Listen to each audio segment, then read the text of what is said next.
The year is 1692.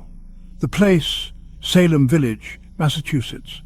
A small, tight-knit community where everyone knew each other and every action was scrutinized. A small community bound by faith and fear. The villagers lived simple lives, guided by their religious beliefs and the ever-present fear of the unknown. The harsh New England winter had just loosened its grip. The snow began to melt, revealing the muddy ground beneath. The villagers hoped for a fresh start with the coming spring, but a different kind of chill settled over Salem. It was not the cold of winter, but a chill that crept into the hearts of the villagers, making them uneasy. Something sinister stirred in the hearts of men, an undercurrent of suspicion, a dread unknown. The villagers began to look at each other with wary eyes, questioning the motives and actions of their neighbours. The seeds of fear found fertile ground in this pious Puritan settlement. Life was hard. The villagers faced many challenges, from harsh weather to scarce resources. Dangers lurked in the surrounding wilderness. Death visited often. Wild animals, disease, and the threat of Native American attacks were constant worries. In this atmosphere of uncertainty, whispers began. Whispers of strange occurrences, unexplained events, and mysterious illnesses. Whispers that soon grew into accusations of witchcraft. The fear of the unknown turned into a fear of the supernatural. The villagers began to suspect that some among them were in league with dark forces, practicing witchcraft and bringing misfortune upon the community. Meetings were held and fingers were pointed. The once tight-knit community began to fracture as trust eroded. Families turned against each other and friends became foes. The accusations led to trials and the trials led to executions. The fear that had gripped Salem Village turned deadly, as innocent lives were lost in the hysteria. The village, once bustling with life, now stood shrouded in fear and suspicion. The legacy of the Salem Witch Trials would haunt the community for generations to come. Today, Salem Village is a reminder of the dangers of mass hysteria and the importance of justice and reason. The events of 1692 serve as a cautionary tale, urging us to remember the past and learn from it. It began subtly. Strange fits and contortions afflicted several young girls in the village. Their cries echoed through the narrow streets. Doctors were baffled. An explanation was sought. A scapegoat was needed. The finger of blame pointed towards the marginalized. Tituba, a slave, became the first target, accused of bewitching the girls. Fear, like a contagion, spread rapidly. More accusations followed. Neighbors turned on neighbors. Friends became foes. The very fabric of Salem Village unraveled. Suspicion clouded every interaction. No one was safe. The trials began. In a dimly lit courtroom, the air was thick with tension and anticipation. The judges, stern and unyielding, sat high above, their eyes scanning the room for any sign of dissent. The accused, trembling and fearful, awaited their fate. A spectacle of fear and fanaticism. The crowd, driven by a mix of superstition and paranoia, watched with bated breath. Whispers of witchcraft and dark magic filled the air, feeding the collective hysteria. The accused, stripped of their dignity, faced their accusers. Friends, neighbors, even family members turned against them, pointing fingers and shouting accusations.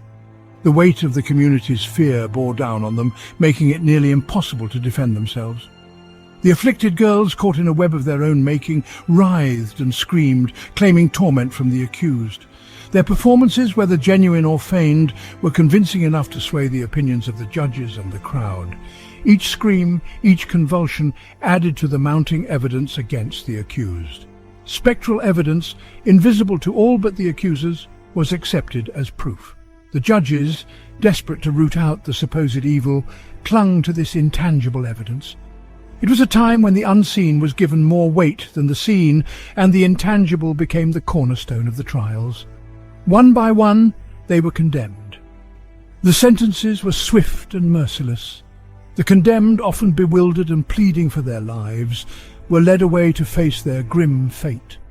The community, believing they were purging themselves of evil, watched with a mix of relief and horror. Bridget Bishop, a woman known for her outspoken nature, became the first victim of the gallows. Her defiance and independence made her an easy target. As she stood on the scaffold, the crowd watched in silence, their fear momentarily overshadowed by the grim reality of the execution. Her death, far from quelling the hysteria, fueled the flames of fear. More trials followed, more innocent souls perished. The community, trapped in a cycle of fear and retribution, saw no end in sight. Each execution only served to deepen the paranoia, ensuring that the trials would continue, claiming more lives in their wake.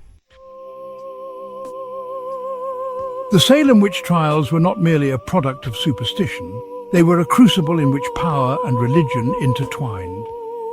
Men of God, like Cotton Mather, held immense influence. Mather, a prominent Puritan minister, initially expressed caution, but his writings and sermons ultimately served to legitimize the trials. The trials became a public spectacle, a morality play in which the forces of good battled the forces of evil. But in the process, justice was perverted, reason was abandoned, and innocent lives were extinguished. As the summer of 1692 waned, the oppressive heat seemed to mirror the intensity of the hysteria that had gripped Salem. The air was thick with fear and suspicion, and the once tight-knit community found itself unraveling at the seams. Neighbours turned against neighbours, and families were torn apart by the relentless accusations of witchcraft. So did the fervour of the trials. Doubts crept in. Accusations against prominent citizens raised alarm bells. The tide began to turn. Governor William Phips, responding to growing skepticism, began to question the validity of the spectral evidence that had been the cornerstone of the trials. Prominent figures, once staunch supporters of the trials, started to voice their concerns. The community's collective conscience began to awaken from its fevered dream. Ordered a halt to the trials. The madness subsided. The spell was broken. In the aftermath, the town of Salem was left to pick up the pieces. The realization of the grave injustices that had been committed began to sink in.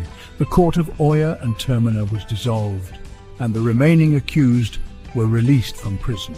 The legal system that had once fueled the hysteria now sought to restore order and justice. There was regret, remorse, and a profound sense of loss. 20 people had been executed. Countless others had been imprisoned or had their lives torn apart. The scars of the trials ran deep. Families mourned the loss of their loved ones, and the community grappled with the moral and ethical implications of their actions. The Salem Witch Trials left an indelible mark on American history, serving as a cautionary tale of the dangers of mass hysteria and the importance of due process and rational thought. The Salem Witch Trials cast a long shadow over American history. They serve as a chilling reminder of the dangers of mass hysteria, religious extremism, and the abuse of power. The trials exposed the dark underbelly of a society grappling with uncertainty and fear.